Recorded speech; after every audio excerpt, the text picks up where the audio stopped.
Bon, le deuxième secteur que nous avons, c'est le secteur ferroviaire. Et au niveau du secteur ferroviaire, nous avons des grands enjeux. Parce qu'aujourd'hui, nous avons la voie ferrée Abidjan-Burkina et qui doit continuer au Niger. Bon, le problème que nous avons, c'est qu'aujourd'hui, les voies ferrées que nous avons en Afrique de l'Ouest, c'est des voies ferrées métriques. Or, aujourd'hui, tout le monde dit que dans peu de temps, toutes les voies seront au standard. Donc, le dossier que nous avons trouvé, il fallait réhabiliter la voie ferrée Abidjan-Kaya, qui revenait à un investissement global de 150 milliards. Bon, étant entendu que nous nous sommes dit, est-ce que ça vaut le coup de mettre 150 milliards aujourd'hui en jeu pour que demain, on puisse venir détruire encore pour faire un nouveau chemin de fer. Donc, c'est cette étude que nous allons boucler très prochainement. Et notre avis aujourd'hui, c'est qu'il ne faut pas faire ces investissements massifs. Il faut faire le minimum qu'il faut pour que cette voie-là continue qu'on puisse continuer le trafic qui existe aujourd'hui avec des trains qui roulent à 30 à l'heure. Au moment où les gens sont à 400 à l'heure, ça veut tout dire, ce que nous avons aujourd'hui.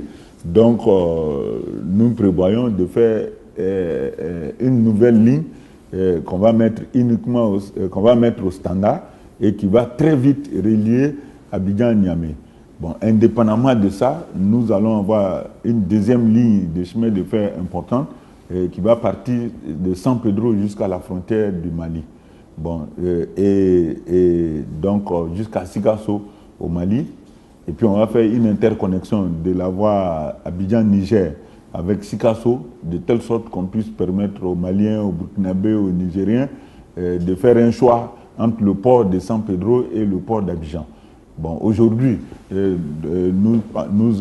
gouvernement ivoirien a pris les bonnes décisions parce que nous nous rendons compte aujourd'hui que l'ensemble des ports qui existent aujourd'hui d'Afrique sont déjà très surchargés.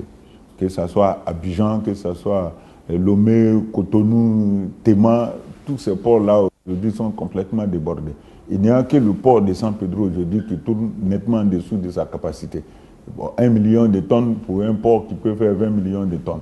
Bon, donc, c'est vraiment un désavantage aujourd'hui qu'il faut transformer maintenant en avantage. Parce que ce soit au Mali, que ce soit au Burkina, que ce soit en Côte d'Ivoire chez nous-mêmes, nous avons des grandes réserves de minerais à mettre en valeur. Et l'ensemble des pays sont d'accord aujourd'hui qu'il faut lancer le plus rapidement possible le chemin de fer pour que ces investissements-là, on puisse les réaliser dans le mandat que nous avons aujourd'hui. Parce qu'on a presque les mêmes mandats au Niger, au Mali et choses, donc nous sommes tous pressés.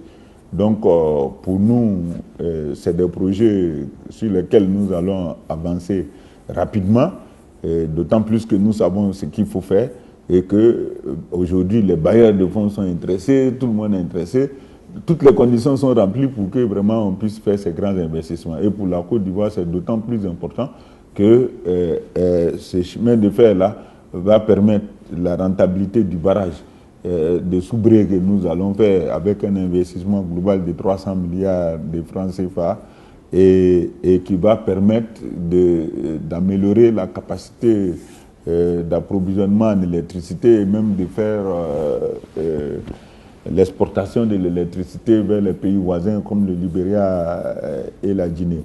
Et puis en plus, dans notre politique même électrique, ça serait une bonne chose d'avoir un maillage entre l'énergie thermique, qui est la base aujourd'hui de notre production d'électricité, et l'énergie hydraulique.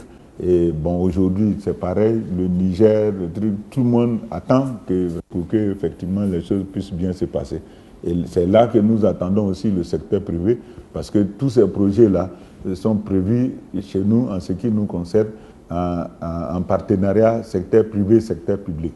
Donc, c'est des dossiers très importants que nous avons, où nous faisons appel vraiment aux investisseurs étrangers pour le faire. Bon, aujourd'hui, nous n'avons aucune inquiétude, parce que pour tous ces projets, nous avons vraiment beaucoup d'investisseurs intéressés et on n'attend plus que de lancer le plus rapidement les appels d'offres pour que effectivement tous ces projets puissent voir le jour.